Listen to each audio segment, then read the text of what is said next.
আমার বাড়ি দেবিদ্বার। আমি কুমিল্লা উত্তর জেলা মহিলা দলের সভাপতি, কেন্দ্রীয় মহিলা দলের সদস্য। আমি ম্যাডামের নামে স্কুল দেশনেত্রী বেগম খালেদা জিয়া বালিকা বিদ্যালয়ের হেডমিস্ট্রেস।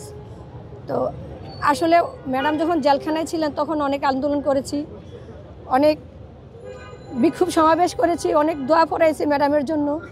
এবারও ম্যাডামের জন্য আমরা দোয়া পড়াইছি কুমিল্লা উত্তর জেলা মহিলা দল মিলে। কুমিল্লা থেকে আসছি, উপরে 10:30 বাজে উপরে ছিলাম।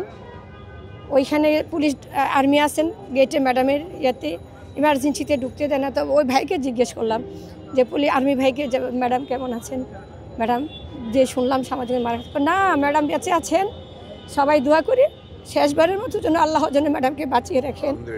তো উপরে বসা ছিলাম অনেকক্ষণ, দোয়া পড়ছি, আর কিছু করি না, মানে দোয়া পড়ার জন্য মূলত আসছি।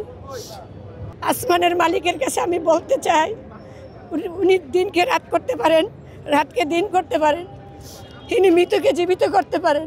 উনি যেহেতু আমাদের নেত্রীকে এখনও জীবিত রেখেছেন, অন্ততপক্ষে আর কয়টা দিনের জন্য হলো উনি যেন আমাদের মাঝে ফিরিয়ে দেন।